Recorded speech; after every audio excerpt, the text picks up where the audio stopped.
टीकेच्या प्रारंभी मंगलाचरण करतात. मंगल आचरण, दुःखनाशक. पुढे येऊन बसली बाळ, ह्या काकी शेजारी बसली माशा. दुःखाचा नाश करणं आणि सुख देणारं आचरण, त्याचं नाव आहे मंगल आचरण. त्याचं नाव ज्यामुळं सुख मिळेल आणि दुःख नष्ट होईल.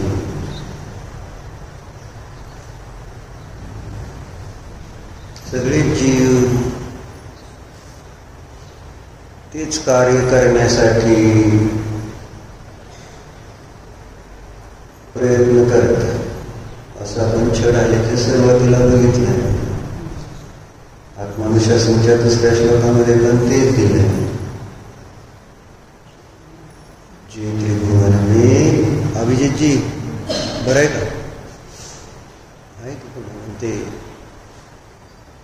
असं वर्गात बसल्यावर कागदमध्ये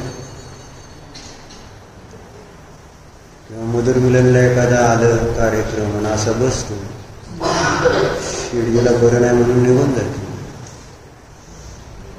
शेजारी तुझा दोस्त आला, अजून सुखदुःखाचा सुख ती उलट अजून उत्साह वाढला पाहिजे. बघते एवढे एकदा देवाकडे बघितल्यावर आनंद व्हायचा नाही, त्यांच्याकडे बघितल्यावर होईल. बघून घे, बघितलं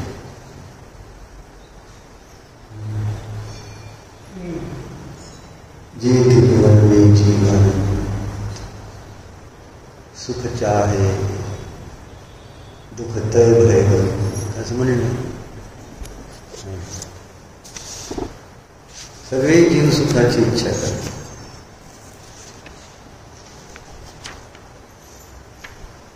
दुःखाची कोण इच्छा करणार आणि का करणार?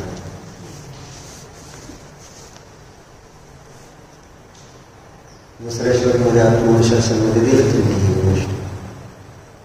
शीर्षक दिले पापनाशक और सुखदायक उपदेश.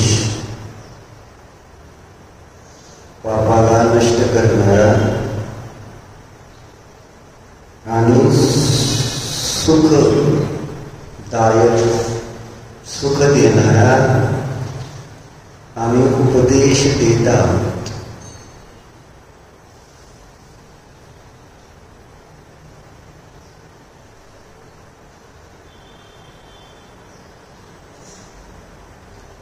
त्या उपदेशानुसार म्हणजे त्या उपदेशाला समजून घेऊन श्रद्धान करून तसं आचरण केलं तर होणार. नुसता उपदेश ऐकून नाही.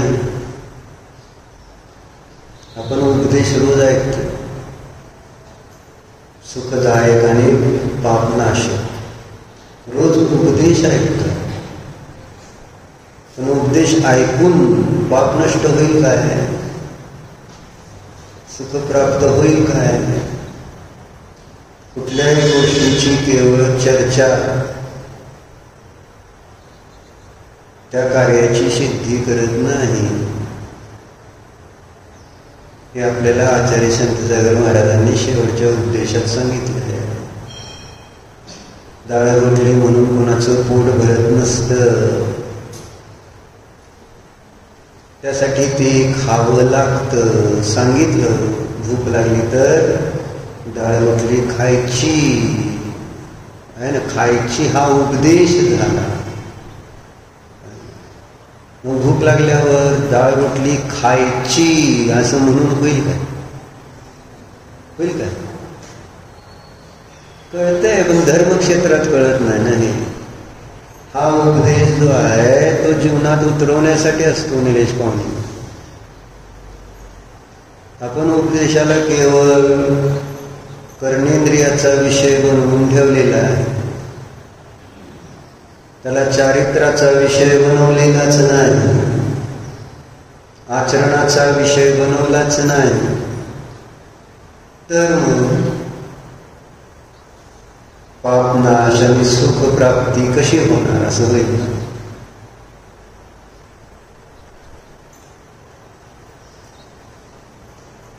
जो उपदेश दिलाय त्यानुसार आचरण करणं, त्यालाच काय म्हणायचं निलेश पाहुणे? काय म्हणायचं? बरोबर, मंगल आचरण म्हणायचं. मंगलाचरणाची चर्चा चालली की नाही? मंगल आचरण कशाला म्हणायचं? ज्यामुळं पापाचा नाश होतो, सुखाची प्राप्ती होते, त्याला मंगल आचरण म्हणतात. आणि मंगलाचरणाचाच संपूर्ण जिनवाणीमध्ये उपदेश दिलेला आहे.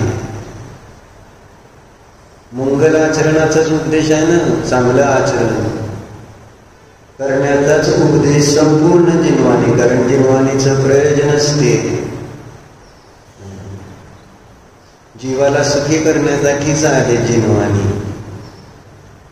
तीर्थंकरांचा उपदेश त्याला हितोपदेश म्हटलं. हित म्हणजे कल्याणाचा उपदेश,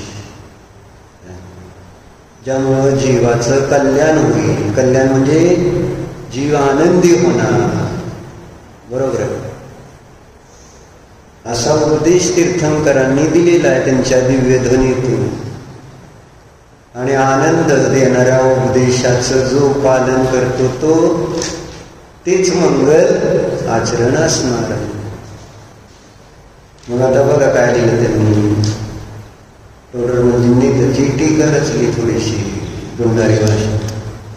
त्याचं शीर्षक दिलंय अब शास्त्रों के अर्थ के संबंध में शिष्यों को होने वाले भय को दूर करते हैं. काय? शास्त्रों के अर्थ के संबंध में शिष्यों को होने वाले भय को दूर करते. असं का म्हणतात? भीती दूर कर राजकुमार.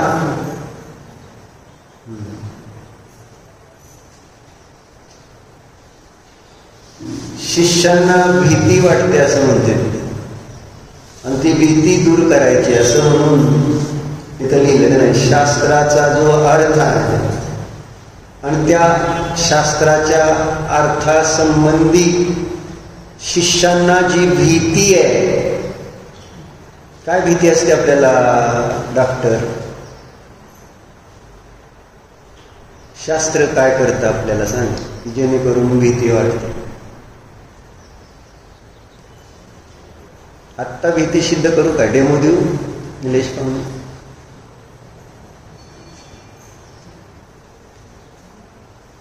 जर तुम्हाला इथं आत्ता दान द्यायला लावलं 50 लाख रुपये, भीती वाटेल का? तुम्हाला जर संयम धारण करायला लावला, आजीवन ब्रह्मचर्य घ्या म्हटलं, भीती वाटेल का? लय घाबरतो कोण शास्त्राला, म्हणून तर मागं बसायचं असं आहे ना. खरं तर आपल्याला भीती वाटते देव गुरु शास्त्राची, नाही तर पुढं आलं नसतं का? मागं असतो ना नसतं. कशाला नादी लागायचं या शास्त्राच्या, देवाच्या, धर्माच्या? आपलं इंद्रिय सुख काढून घेत अशी भीती असते. म्हणजे आपण जेव्हा धर्म बघतो, धार्मिक जी लोक बघतो, तर धार्मिक लोकांकडे आपण इंद्रिय ज्ञानाने बघत असतो. त्याचे परिणाम आपल्याला दिसत नाहीत, त्याचे भाव आपल्याला दिसत नाहीत, आणि आपल्या अपेक्षेनेच त्यांना बघणार आपण. आपल्याला इंद्रियाच्या आश्रयाने सुख आहे आणि आपल्याजवळ इंद्रिय विषय भोग आहेत आणि त्याद्वारे मी सुखाची अनुभूती घेतो, आणि तेच धार्मिक लोकांकडे दिसून येत नाही. इंद्रिय विषय भोग बाहेरचे आहे ना. जसे महाराज बघितल्यानंतर महाराज किती दुःखेत सांग, आपल्या अपेक्षेने महाराजांना किती त्रास असतो. आपण नेहमी चर्चा करतो का नाही, उन्हात चालले, पाय किती पोळतील महाराजांचे, किती त्रास होत असं. ऊन आहे, आहार एकदा घ्यायचा आहे, पाणी पाणी होते, एकाजण आपल्याला करून पाणी पाणी होतं. मग ह्या सगळ्या गोष्टी बघत असताना महाराजांना आपण सुखी बघणार का दुःखी म्हणून बघतोय. आणि आपल्याला म्हणून महाराज व्हायची भीती वाटते का महाराज होऊ वाटतंय. आम्हा व्हायची भीती वाटते का आम्हा हो वाटतंय. रे होती काय तुम्हाला वाटते. कोण थांबवलंय भाऊ? त्यांना सगळं माहित आहे. वाटतंय मला दीक्षा घेऊ दे का, आम्हा होऊ दे का.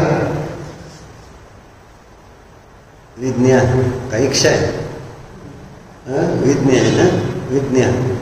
आम्हा होऊ दे का मला होय तर मन, नाही तर नाही तर मन होऊ दे ना. म्हणजे आपण रोज पाया पडायचं त्यांच्या.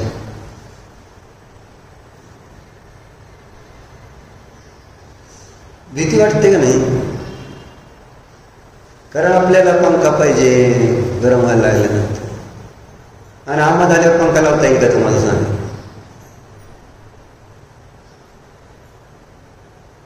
जे जे धर्म क्रिया करता आहेत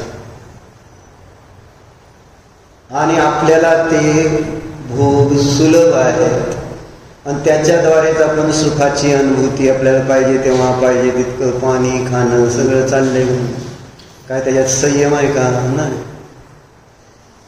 आणि त्यामुळे आपण सुखी आहे का नाही, आपल्याला सुखी मानतो का नाही. आपण सुखी का महाराज आम्हा सुखी, व्रती त्यागी सुखी. निर्णय तर करावा लागेल, निर्णय करावा लागेल का नाही. आपल्याजवळ धन आहे, त्यांच्याजवळ धन नाही. आपल्याजवळ गाडी आहे, त्यांच्याजवळ गाडी नाही. तुलना तर केली का कधी आपण. कशी सुखी असतील ती.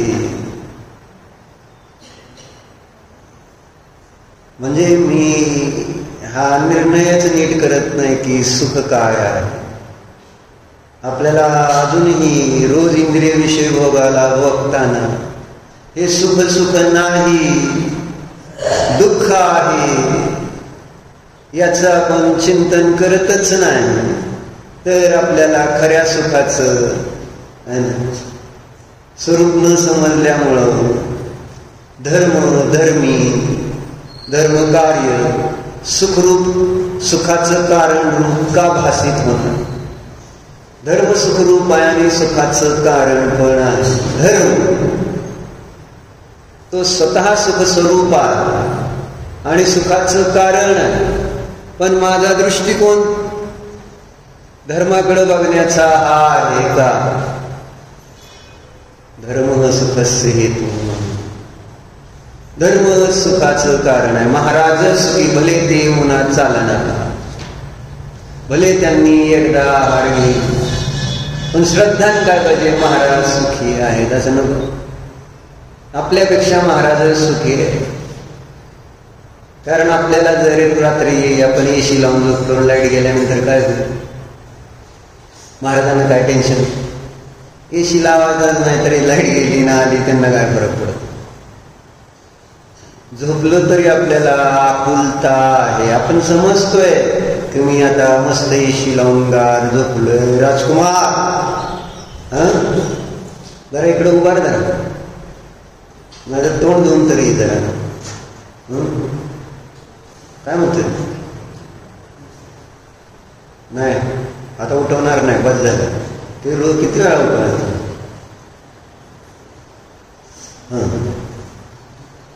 काय सांगितलं?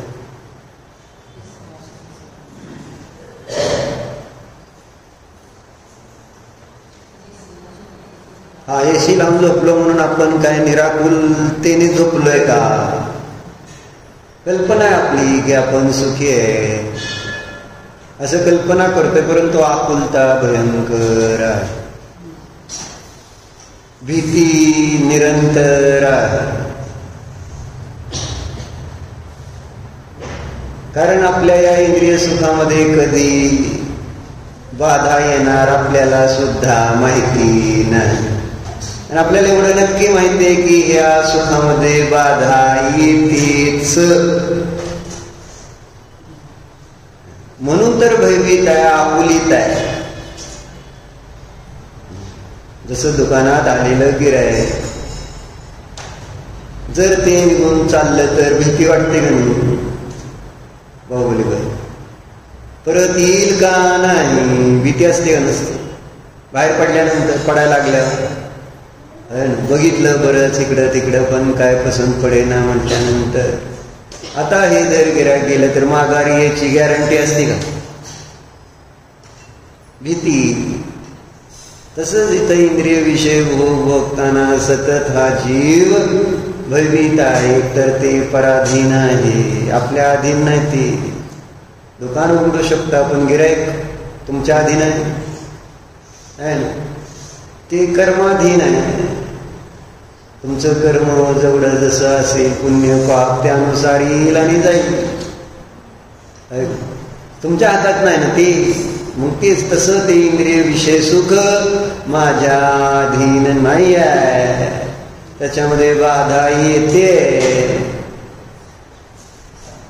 एकसारखं सुख नसतं त्याच्यामध्ये असं सांगते त्याची.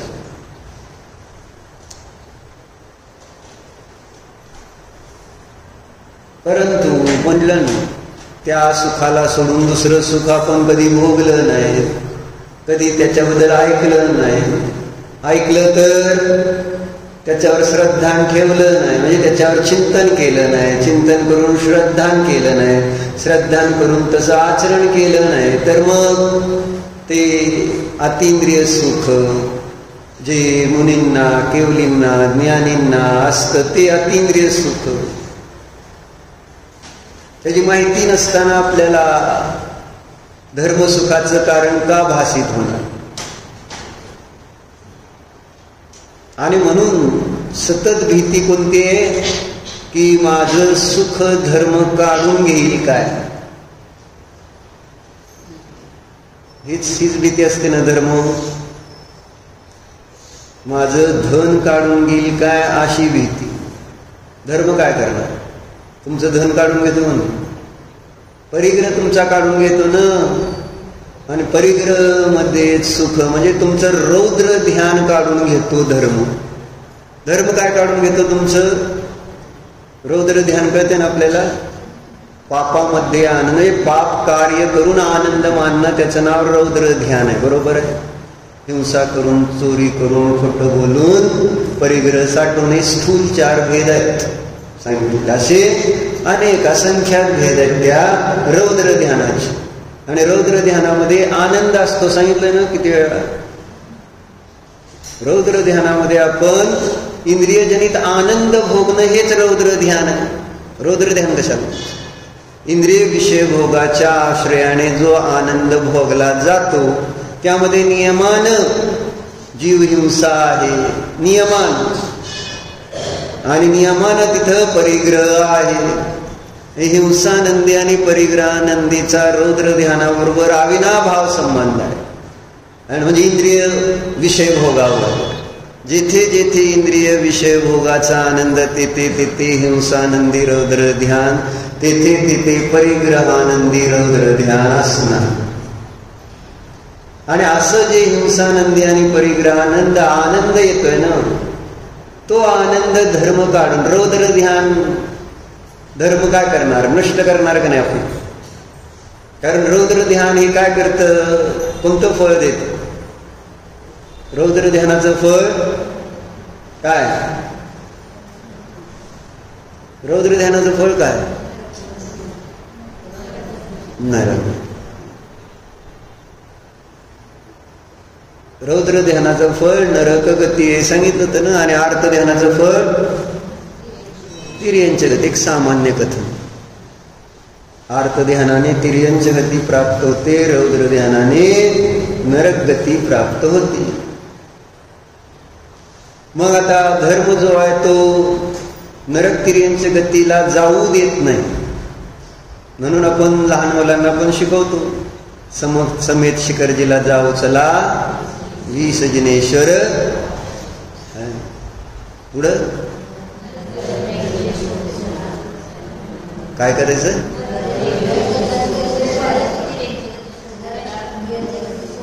नरक तिर्यंच गती सोडू चला, पुण्य बंधन होई मला.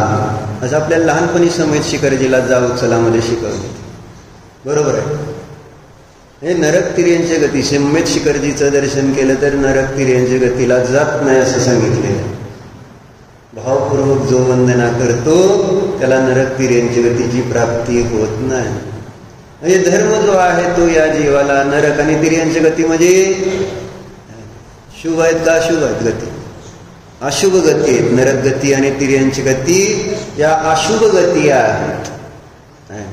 म्हणजे पाप परिणामाने त्या गतीचा बंद होतो, पुण्य परिणामाने नाही. शुभ भावाने तिर्यंच नरक गतीचा बंद होत नाही. अशुभ भावानेच नरक आणि तिर्यंच गती बांधली जाते. बरोबर. आणि रौद्र ध्यान काय? अशुभ परिणाम आहेत हे सांगितलं. कुंदाचार्याने किती वेळा तेच सांगितलं भाऊपावडच्या? किती वेळा ते आत्ता घेतली आपण तिथं 75वी घेतली का? 76वी घेतली आपण. 76 नंबर गाथेमध्ये जीवाच्या म्हणजे भावाचे प्रकार सांगितले. आणि 3 प्रकारचे भाव आहेत जीवाचे, शुभ अशुभ आणि शुद्ध. मग त्याच्यातलं पहिल्यांदा या 76 गाथेमध्ये अशुभ आणि शुभ भाव, अशुभ भावाचं आणि अशुभ भावाचं वर्णन केलं. अशुभ भाव कोण आहे? मग तिथं त्यांनी आर्त ध्यान आणि रौद्र ध्यान हे अशुभ भाव आहे आणि धर्म ध्यान हे शुभ भाव आहे असं सांगितलंय का? 76 गाथेमध्ये आर्त रौद्र ध्यान हे अशुभ आहे. आणि म्हणून त्या रौद्र ध्यानाला, आर्त ध्यानाला नष्ट करणार जे तो धर्म म्हटला जातो. धर्म काय? जो आपल्याला आर्त रौद्र ध्यानापासून म्हणजे अशुभ भावापासून मुक्त करतो. बरोबर आहे. मग भीती कशाची आपल्याला इथं? भीती कशाची? आर्त ध्यानाने आपण नाही करत इथं धर्म. आर्त ध्यानाच्या वेळेस आपल्याला संसारामध्ये जे प्रॉब्लेम आले त्याची भीती असते, म्हणून आपण देवाकडे येतो. इष्टाचा वियोग झाला तर देवाकडे येतो आर्त ध्यानामुळे.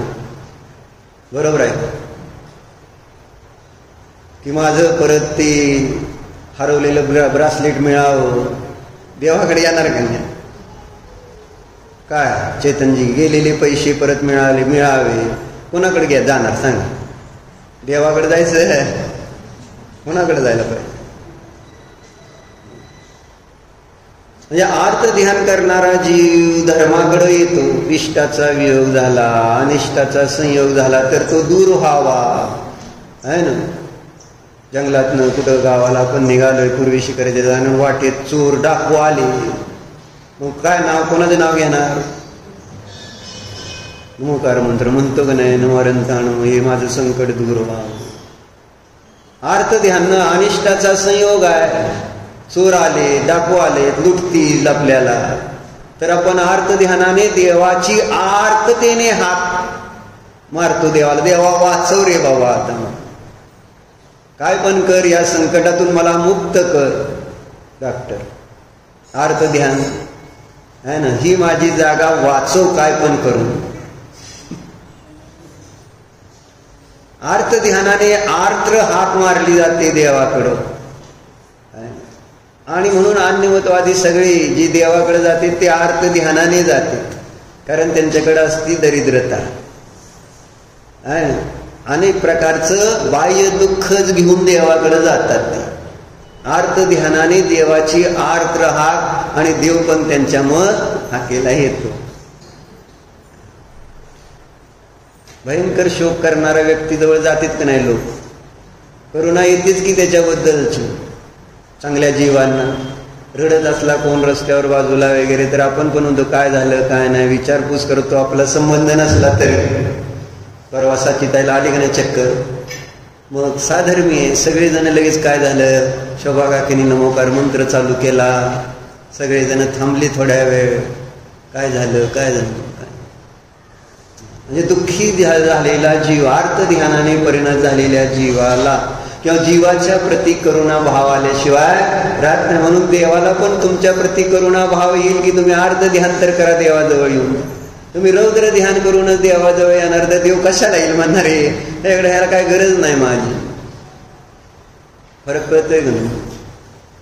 तुम्ही आनंदीच असताना देवाकडे आला तर देव तुमची हाक तर कशाला, म्हणजे देवा तुमचं नमोकार मंत्र तर कशाला ऐकणार देव. तो पोचणार का देवापशी न आपल्यापशी? तर रौद्र ध्यानाने. कसं आलाय निलेशजी तुम्ही? निलेश कोण? रौद्र ध्यानाने आलाय का आर्त ध्यानाने आलाय सांगा.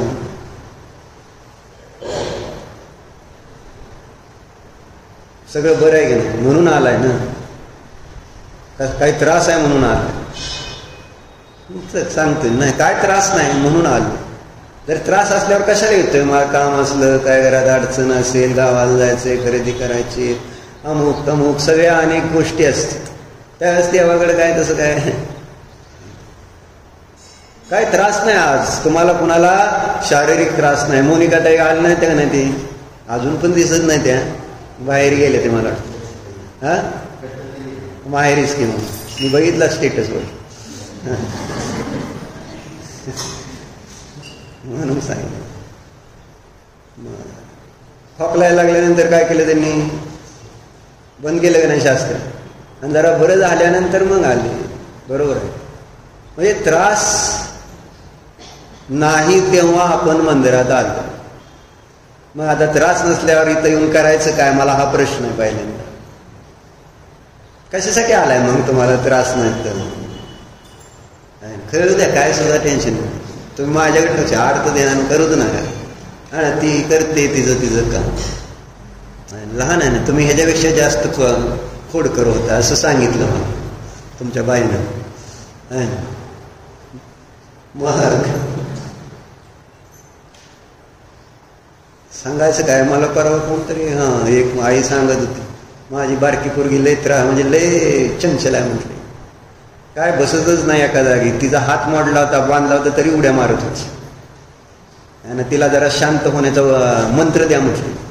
म्हटलं शांत झाली तर तुम्हाला मंत्र द्यावा लागेल मला, कारण मुलं जर शांत झाली राहिली तर मग ती मुलं असतील का? दीपकला तर कायम त्रास आहे ना, कोणाचा? सिद्धमचा. काय असा ऍक्टिव्ह नसल्यामुळं मग त्याला असं सारखं असं करावं तसं करायचं. गोट्या खेळायला लागल्यावर हारायला लागल्यावर याला कळतं का काय? नियम नीट मारता येत नाही, धरता येत नाही. त्रास होत होता का नाही दीपक? कसा पोरगा पाहिजे? नुसता उड्या मारायला पाहिजे, हुं करून असं वेगवेगळे त्रास असतात. सांगायचं काय? तेव्हा काय करायचं? ते करते की तिचं ती आहे ना, ती तुमची आहे का आणि तुम्ही तिचे आहात का? हा मग कुणी दुसरं बघतंय का तिच्याकडे तर काय करते म्हणून? काय नाही. हा खाती वय काय करणार आता? घरी खाऊ घालत नाही तुम्ही तर, घरी खाऊ घालत नाही ना मग तुला मा. सांगायचं काय? निलेश पाहुणे सगळं बरं आहे ना? आता डॉक्टरला पण बरं आहे म्हणून आले, सगळं घरची स्वच्छता शुद्धता करून मग आले ते निवांत. नाहीतर डॉक्टर तर काय म्हणणार, बर बघू आपल्या सवडीनं शास्त्र, सवडी शास्त्र म्हणायचं त्याला, सवडी शास्त्र नाही. बरं चांगलं आहे, नाही तर राहिलं. म्हणजे तुम्ही शीतलबाईच्या शास्त्राला जर पहिल्यांदा अगदी पुढं सगळं दप्तर घेऊन बसायचं.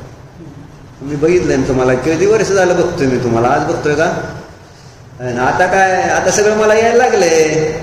आता काय नाही गेलं असा आदर्श व्यक्ती आणि असल्यावर कसं पाहिजे, आणि त्यांनी पहिल्यांदा यायला पाहिजे ना. म्हणून सांगतोय काय, अर्थ ध्यानाने आला तर काहीतरी तुम्ही इथं श्रद्धान बसल देवाचं श्रद्धान कशामुळं, अर्थ ध्यानानं. रौद्र ध्यानानं देवावर श्रद्धान बसतंय का निलेशजी? देव माझं हित करतील, कल्याण कर. मला काय हित, मी आनंदीच आहे ना, मला काय त्रासच नाही ना, मग काय देवाचं आहे ना भजन पूजन अर्चन करायचं. प्रश्न हा येतो. म्हणून मला ते रौद्र ध्यान खतरनाक वाटतं. बरोबर आहे का भाऊली भाई? बरं चाललंय ना सगळं? नाही म्हणावं म्हणून काय, कधी आपण भयंकर परिस्थिती. परवा तुम्हाला गोष्ट सांगितली, the Nambi effect, Rocketry. Nambi नारायणची गोष्ट नेहमी सांगितलेली नाही तुम्हाला. आता तुम्हाला त्याच्या पुढची घटना सांगतो. त्या जीवाच्या जीवनामध्ये सीतेचं तुम्हाला दुःख माहित आहे. सीता आज नंबी नारायण सायंटिस्ट जिवंत आहे बरं का, अजून 83 वर्षाचा आहे ती सध्या. आता तुम्हाला ते रॉकेटरी म्हणून खरंच बघण्यासारखं आहे ती वस्तू. त्या जीवाच्या जीवनामध्ये घडलेली सगळी घटना आहे. किती हुशार व्यक्ती आहे, आणि कसं आपण इथं या संसारात असुरक्षित असतो बघा आता. आणि सीतेचे दुःख काय होतं, सीतेला दुःख काय होतं मिलनबून? हा थांबा काय म्हणते बरं, तुला कशाचं दुःख आहे? आहे का दुःख? नाही आहे. मग कशाला आली शास्त्राला? सगळं तेजश्रीच्याच बाजूने बोलते, माझ्या बाजूने कोण बोलत नाही, म्हणून दुःख आहे का नाही तुला? लबाड. आम्ही आपलं तेजश्रीची बाजू घेतो काय झालं तर, आणि त्यामुळे तिला इतका त्रास होतो. जेलेसी तर सासू सुनेमध्ये आहे ना, हे तर स्वाभाविक असते. जेलेसी म्हणते स्त्रियांमध्ये. काय म्हणायचं त्याला? ईर्षा. आणि काय म्हणायचं जेलेसीला? मत्सर. मग सुनाचं कौतुक केलेलं कुणाला आवडेल सांगा? तुम्हाला आवडेल? मान हल्ली नाही, सरळ अजिबात आवडणार नाही. नाहीतर हो आवडेल म्हटलं, सूनच चांगली आहे असं म्हटलंच नाही माणसं. तुम्हाला आवडतंय? धर्म केला तर आवडेल, नाही केल्यावर काय सुनाचं कौतुक करायचंय, असं त्यांचं मत आहे. अजिबात सासवांना आवडत नाही. काढा सुनाचं कौतुक झालेलं आवडतं का? आता डॉक्टरांना काहीतरी त्याच्यावर विचार सांगायचं आहे बरं का. काय म्हणायचं म्हणा डॉक्टर, मनातले भाव ठेवू नका. मग जेलेसी ही राहणार. सीतेला काय दुःख होतं? जंगलात सोडलं होतं. केव्हा? गरोदर असताना. आणि कसं सोडलं? फसवून सोडलं. काय फसवलं? तीर्थयात्रेला त्या ठिकाणी जायचंय म्हणून. आणि कोणाकोणाला सोडलं? तिच्याबरोबर एखादी दाशी बिशी एकटी सोडली. अंजनी बरोबर दाशी तर होती राव, आणि सीतेबरोबर दाशी सुद्धा नाही. आणि गरोदर 7वा महिना 8वा महिना असं. आणि जंगल आत्तासारखे जंगल नाही, काय असे जंगल अजून भयंकर. शिववाग होते ना. खरंय.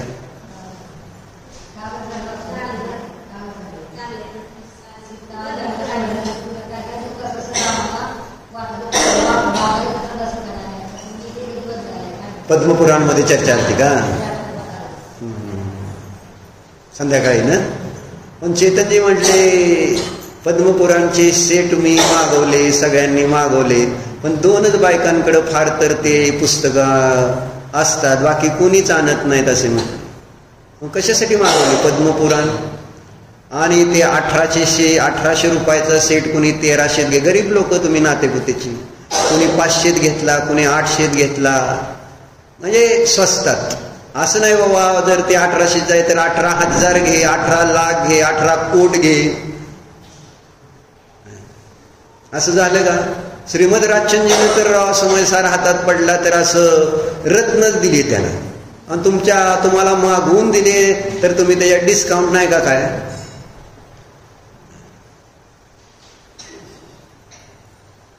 तुम्ही घेतलेत काय? आमच्या घरी होतीच. घेतलं का? केवढ्याला घेतलं माहित नाही? म्हणजे पैसेच दिले नाहीत त्याला. बाहुबली पैसे दिले नाहीत का? चेतनजी दिले? किती दिले? 1000-1200 निम्म्या किमतीत. आठवत नाही? बरं चेतनजीला विचारतो, चेतनजी किती दिले हो त्यांनी? व्यापारी मोठे, माझ्यातर्फे सगळ्याला पद्मपुराण देऊन टाका म्हणून आपण करू शकतो ना आपोआप कुंदकुंदाचार्यासारखं. म्हणजे ते गवळ्याचं कुंदकुंदाचार्य झाले की नाही? हे तुम्हाला काय न करता केवळ ज्ञान होईल जर नुसतं शास्त्रदान केलं तरी, माहित आहे? पण त्याच्यात सुद्धा काय म्हणायचं, कन्सेशन पाहिजे, डिस्काउंट पाहिजे. बुद्धीची म्हटलं ना व्हॅल्युएशन कळायला पाहिजे ना. कळलं तर त्याची व्हॅल्युएशन येणार. ही काय माझ्या हातात पडलेली वस्तू आहे. दुःख झालं ही घटना आहे. आणि आमच्या मिलन मुद्द्याचं पुस्तक कोणीतरी घेऊनच गेलं इथनं मंदिरातनं, परत आणून दिलंच ना. असं ते आपलं पद्मपुराण आपण पण घेतलं होतं ना. केवढ्यात घेतलं होतं अभिजित? 1200 का 1300 का 800. आणि जेवढ्या कमीत घेतलं तेवढा आनंद झाला. मग तेवढ्यात घेतलं सर 1800 का 1300. काय जणांना 1300, काय जणांना 800 पण दिलंय. परत जाऊन भांड निदान चेतनकडं, त्यांना 300 800 दिले आणि मला ते 1800 घेतले. नाही होऊ शकते भांडण चेतन कारण दुसऱ्याला दिलंय म्हटल्यानंतर बायका गप्प बसतील का? भाजी घेताना आम्ही नीट घ्यायचं. म्हणजे त्याला जर 10 पेंडी जर त्याला 5 रुपयाला दिली आणि मला 7 रुपयाला दिली तर घेणार का आपण? तिला आत्ता 7 देतून मला 5 देतून मला 7 5 नाही मला 3 दे आता. चल काय चुकलंय काय? गंभीर झालाय. तर चर्चा कशासाठी सांगितली? दुःख स्थिती किती बेकार सीतेची सांगायची. सीता, मग ती सीतेची घटना तर आपल्याला त्या पुराणामध्ये त्याची श्रद्धा किती आहे मला माहित नाही. पण जर तुम्हाला खरोखर आपण किती असुरक्षित असू शकतो किंवा आहोत याचं जर भावभाषण करायचं तर वर्तमानामध्ये तो सायंटिस्ट आहे ना, की जर तो आज नासामध्ये असता अमेरिकेमध्ये, म्हणजे ते नासा म्हणजे काय असतं ते आहे ना, रॉकेट्स जे सोडतात की नाही प्लॅनेट्सवर, बाहेरच्या चंद्रावर आहे ना, मंगळावर, असे वेगवेगळ्या ग्रहावर, किंवा सॅटेलाइट्स जे आपले तुमचे फोन बिन सगळे आज चालू आहे, सगळं काम तुमचं जे चालू आहे ह्याच्यावर इंटरनेटवर, त्या इंटरनेटची सगळी व्यवस्था सॅटेलाइट थ्रू, आणि ते सॅटेलाइट आकाशामध्ये सोडण्यासाठी लागतात रॉकेट्स, आणि त्या रॉकेटसाठी लागतात इंजिन्स, कारण त्या फोर्सनं तिथं त्या कक्षेच्या बाहेर पाठवून तिथं आकाशात ते सोडायचे असते. पण त्याच्यासाठी लागणारी जी बुद्धी आणि त्या बुद्धीचा धारक असणारा हा नंबी, आणि त्याने 1964 साली ओळखलं होतं की पुढचं भविष्यातलं युग येणार आहे ते सॅटेलाइट्सच येणार आहे. आणि ज्या देशाकडे जो स्वतःचा देश आपलं सॅटेलाइट लॉन्च करू शकेल तोच इथं टिकणार आहे. जर त्याला दुसऱ्याच्या देशावर अवलंबून राहावं लागलं तर कठीण आहे. अजून सुद्धा आपल्या देशाला बाहेरच्या देशातूनच आपले सॅटेलाइट लॉन्च करावं लागतं, माहिती आहे का तुम्हाला? युरोपमधून आपल्याला सॅटेलाइट लॉन्च करावं लागते, कारण त्या सॅटेलाइट लॉन्च करण्याची जी ही असते ना जागा, त्यालाच त्यावेळेस 100 करोड रुपयाचा खर्च होता. म्हणजे सॅटेलाइट तयार झाली म्हणजे ते इंजिन तयार झालं सॅटेलाइट पाठवायचं वगैरे 60 लाख रुपयात, करोड रुपये खर्च होता. त्याचं 60 लाखाचं त्यांनी तयार केलं नंबी नारायण. पण त्याला त्याची टेस्ट घ्यायची होती, तर ते चेक करायला आपल्या इंडियामध्ये तसलं ते हे नव्हतं प्लॅन्ट, तो टेस्ट घेणार, कारण ते 100 करोडचा प्लॅन्ट होता. म्हणजे तो 1971 सालची घटना आहे. म्हणजे ही सत्य घटना आहे. मग मला सांगायचं ते असा तो नंबी नारायण अतिशय हुशार, ज्याने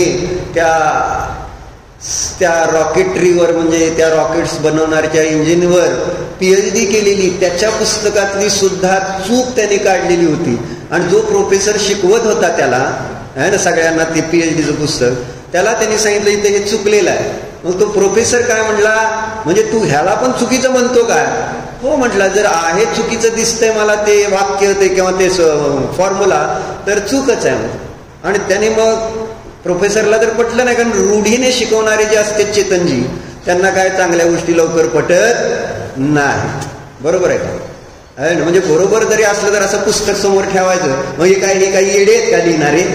म्हणजे आपल्याला वर्तमानातले अल्पज्ञ सर्वज्ञ बनवून आपण समोर त्यांचे पुरावे देतो. चूक असेल तर आपल्याला तिथं सगळं शास्त्र आपली बुद्धी वापरून तपासायला पण पाहिजे. हे ह्यांनी लिहिलंय, व्यक्तिप्रधान नाही.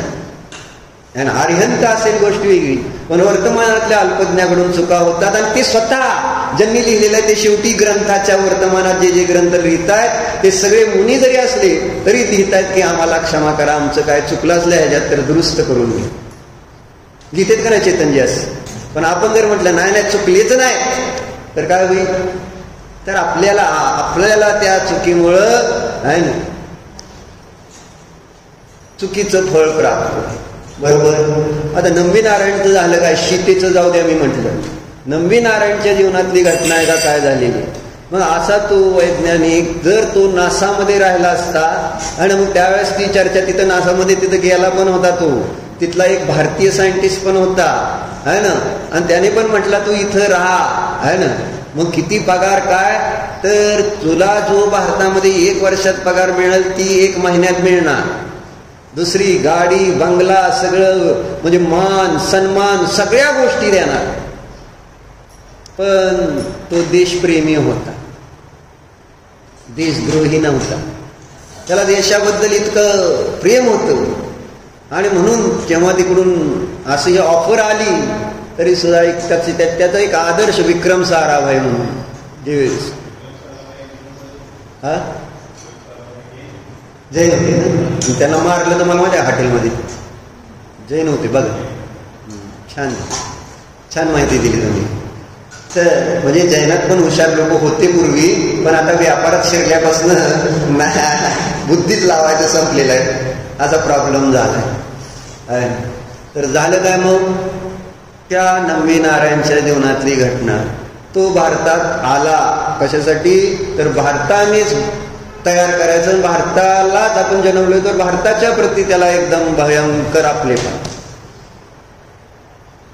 मग आता हा हुशार म्हटल्यानंतर आपले इंजिन्स बनवून सॅटेलाइट सोडणार, मग बाकीचे देश ईर्ष्याळू आहे ना. जर भारत स्वतंत्र झाला, स्वाधीन झाला आणि असं जर पुढं आपल्या पुढं जाईल, मग हे आवडणार नाही असं. मग कट जसं लाल बहादूर शास्त्रीला पण पाकिस्तानमध्ये आहे ना, विक्रम साराभाई असे जे विशेष व्यक्ती आहेत त्यांना तिथं अशा पद्धतीने संपवलं गेलं की परत त्याच्यातलं रहस्यच आजपर्यंत कळू दिलं नाही की नेमकं घडलंय काय. म्हणजे हे किती मोठं. आणि मग थोडा मी विचार केला की ह्या माणसांनी ज्यांनी हे केलं असेल त्यांना पुढं जाऊन तर उपरती झाली असेल की नाही की आपण काय केलंय आणि कशासाठी, किती वेळ ह्या का म्हणजे पर्यायामध्ये हे पर्याय सोडून जाणार कशासाठी, काय चाललं. खरं तर विचार केला तर विनाकारण माणसं ईर्ष्येने मत्सराने जे आपण पण करतोय थोड्या प्रमाणात, काही लोक मोठ्या प्रमाणात करते, पण सगळेजण एकच काम करायचं, एकमेकाशी ईर्ष्या मत्सर भांडण काय ना, क्रोध मान माया लोभ असले काहीतरी कशाय करून आपला संसार आणि दुःख वाढवत राहायचं. शांती कुणालाच नको. मग अशीच घटना त्यांच्याबद्दल जाणणारे कोणी असतील, एक दिवस सांगतो घरामध्ये त्यांनी सिच्युएशन दाखवली. कारण ही त्यांची मुलाखत म्हणजे साधारण 2013 साली जेव्हा त्यांनी मार्सवर आपलं सॅटेलाइट लॉन्च केलं किंवा रॉकेट लॉन्च केलं, त्याच्यानंतर त्यांची मुलाखत घेण्यासाठी शाहरुख खान आलेली होती. आणि त्या मुलाखतीच्या सुरुवातीला सुद्धा त्यांना इतकं असं डॉमिनेट केल्यासारखं, म्हणजे तिथे जे कॅमेरामन्स किंवा जे लाईट साऊंडवाले ही कोणतरी साधा माणूस आहे आणि शाहरुख खान पण नटण्यातच ते आले, किती वेळ लागतंय विचारते, गपची बसली ती आहे ना.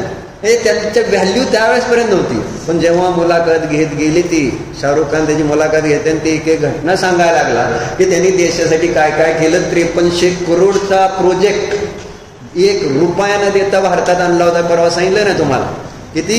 5300 करोड.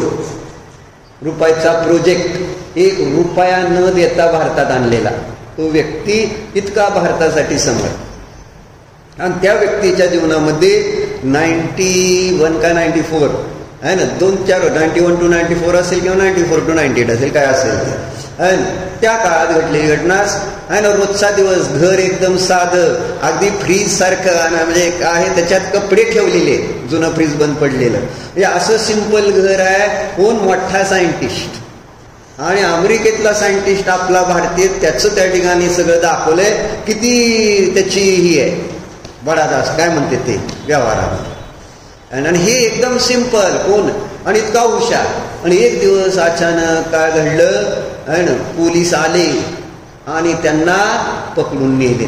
ते पण असंच मारत आहे ना, हातात बेड्या घालून अशा त्या मोठ्या वैज्ञानिकाला, म्हणजे मोठा तुम्हाला नंतर समजेल किती मोठा होता तो, त्या वैज्ञानिकाला. आणि अगोदर पण त्यांनी चांगली कामं केली होती, पण तरी कारण हे किती सांगतो 71 साली त्यांनी किती काय काय केलं होतं. आणि आली होती घटना 94 पर्यंत. आणि 94 साली त्यांच्यावर आलेले हे संकट कसं होतं, म्हणजे पोलिसांनी त्याला अक्षरशः म्हणजे ढकलून बेड्या घालून असं नेलंय. तिच्या पोरगी शाळेत कार्यक्रम काहीतरी असतो, ती मुलगी त्या लग्नाला जायची असते, तर काही लोक येते त्या मुलीच्या तोंडाला शेण फासते. त्यांचा मुलगा एक असतो, त्या मुलाच्या अंगात काहीतरी असं डोक्यावर घालते, त्याला मारते. अशा सगळ्या घटना त्यावेळेस काय झालं ही सुरुवात दाखवलेली. असं का केलं गेलं. मग तिथं त्यांना पोलीस कस्टडीमध्ये नेलं. मग CBI वाले 3 ऑफिसर आले. मग त्यांना 3rd डिग्री टॉर्चर, कळतं का तुम्हाला, इतका त्रास म्हणजे अक्षरशः मरायला टेकलेली, ती हृदयगती वाढलेली आहे ना, आणि पल्स वगैरे कमी लागायला लागले होते. थोडक्यात डॉक्टर रात्रीत आणला आणि त्यांना काय औषध पाणी केल्यामुळे ते वाचलं. खरं इतका त्यांना त्रास दिला गेला. कोण, एक मोठा सायंटिस्ट, इतका हुशार. आणि का त्रास दिला जातोय माहिती नाही, त्यांना स्वतःला माहिती नाही. आणि त्यांना फक्त तिथं सांगितलं गेलं होतं, आम्ही तुम्हाला म्हणतो तेवढं तुम्ही कबूल करायचं, तुम्ही की तुम्ही पाकिस्तानला हे रॉकेटची माहिती म्हणजे काय म्हणायचं त्याची माहिती पुरवलेली आहे पाकिस्तानला, आणि एवढं तुम्ही कबूल करायचं, बाकी आम्ही ते म्हणतोय मी काय केलं नाही. त्यांनी कबूल केलं नाही. 3rd डिग्री टॉर्चर दिलं तरी सुद्धा मी केलंच नाही, तर मग मला काय, तुम्ही काय समज. अशा पद्धतीने काही केलेलं नाही. डॉक्टर काय होईल, देशाबद्दल किती आपल्याला त्यावेळेस आपलेपणा राहील.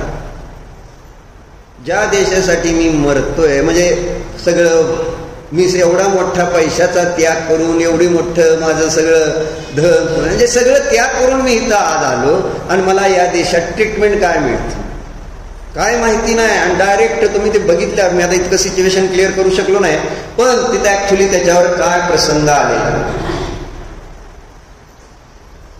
आणि किती दिवस, असं 50 दिवस त्यांना जेलमध्ये ठेवलं गेलं. किती, 50 डेज.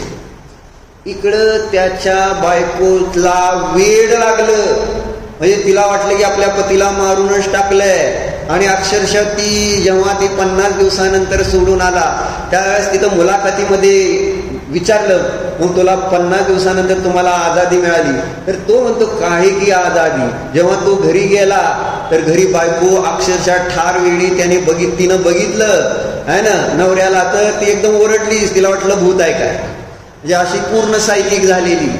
कुठेही रस्त्यानं निघाला आणि मग तिला दवाखान्यात जायचं, दवाखान्यात नेलं, दाखवलं, तर तिथनं बाहेर पाऊस पडत होता, रिक्षा थांबवली, रिक्षात 2 जण बसले. थोडंसं पुढं नेल्यावर त्या रिक्षावाल्याला कळलं ही तर देशद्रोही आहे. त्यावेळेस घटना देशद्रोहीबद्दल फार भयंकर लोकांना तिटकारा, केरळमधली घटना आहे. त्याने रिक्षातनं दोघांना ढकलून दिलं. कुठेही गेलं तर त्यांचा लोक देशद्रोही म्हणून अपमान करायचे. काय ना, असं लग्नाला गेलं कुठं काय जरी, तर सारखे लोक त्यांना त्रास करतात, त्यांच्या मुलांना, त्यांच्या मुलीला, अशी ती परिस्थिती. आणि काही केलं नाही या माणसानं तुमच्या माहितीसाठी, आणि त्याला कळत पण नाहीये की नेमकं काय झालंय, कुणी केलंय, कशासाठी केलंय, काही माहिती नाही. आणि सत्य घटना, आणि अजून ती माणूस जिवंत आहे.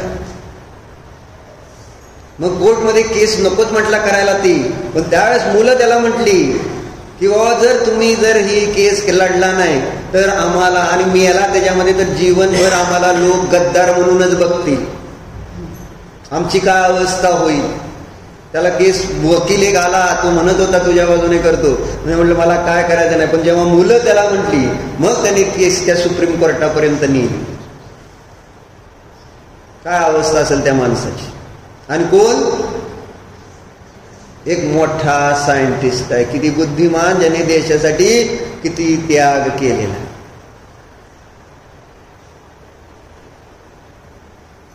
घटना अशी. म्हणून म्हटलं तुम्हाला पण उद्या बाहुबलीबाई पकडून नेलं तर काय आश्चर्य वाटायचं कारण नाही. कुणी आपण सुरक्षित नाही आहोत, आपलं मंदिर पाडलं नाही, काय करू शकलो आपण?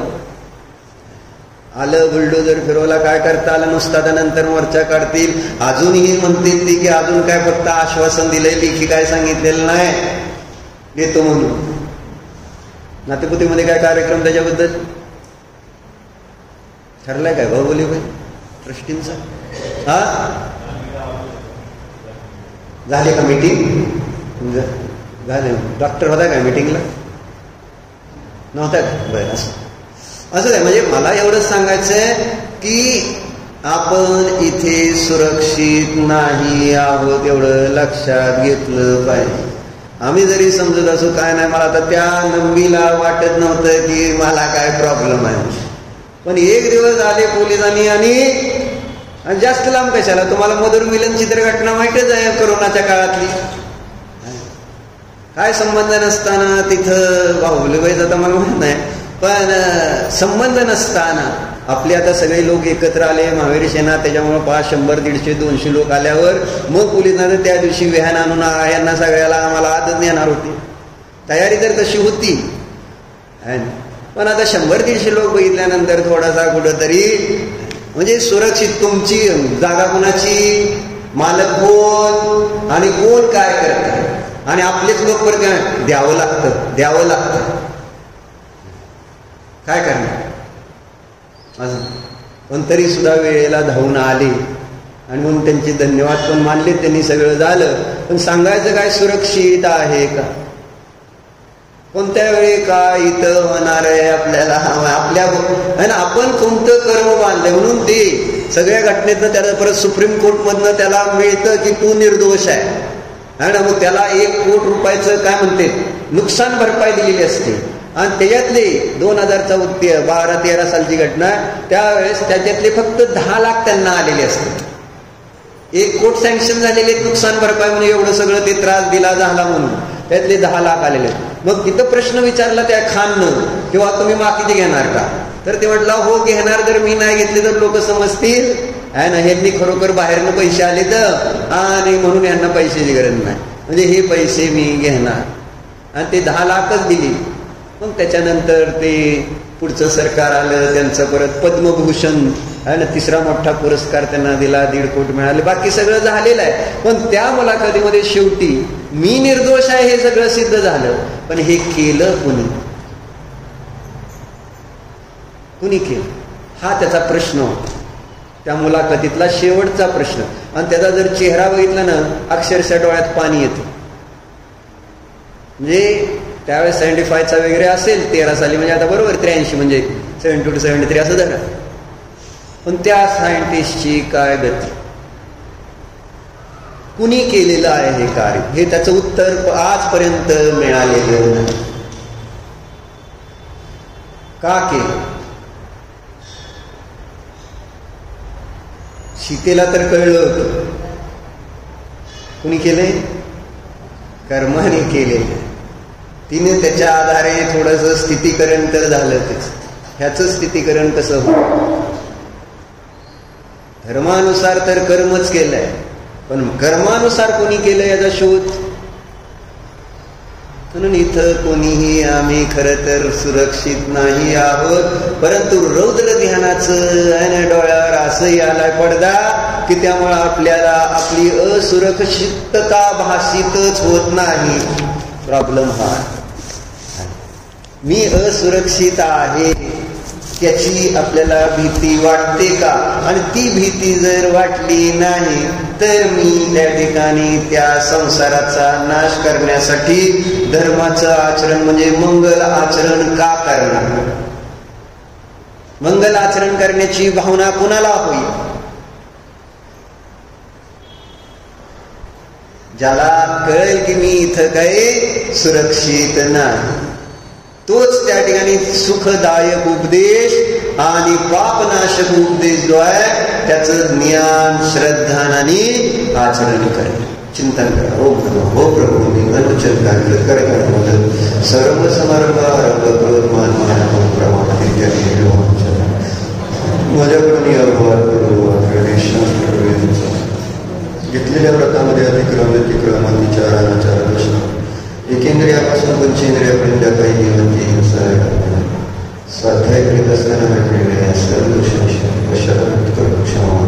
हे माझे सर्व दोष मिथ्या हो, हे माझ्या मिथ्या सर्व दोष प्रायश्चित्त.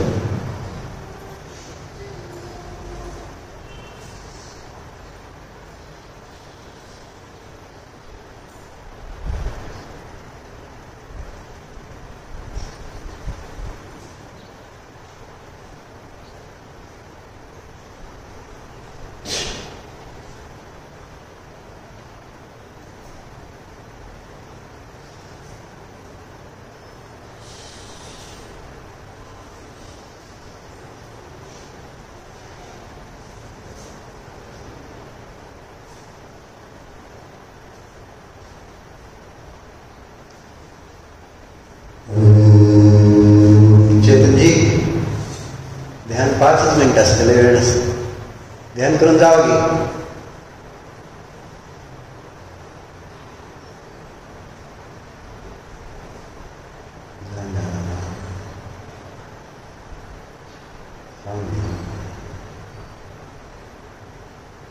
ज्ञानानंद स्वभावी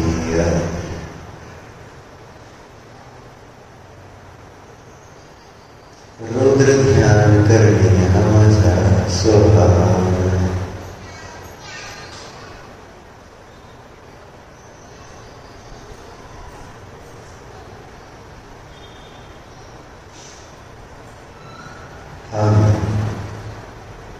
माझ्या असंख्यात प्रदेशांमध्ये सुरक्षित आहे.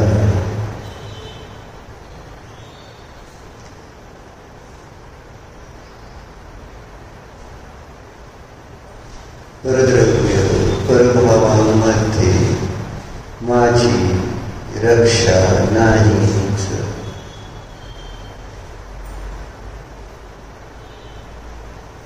स्वतःमध्ये राहा, स्वतःला जाण, स्वतःचाच अनुभव घ्या. मी स्वयं सिद्ध आहे.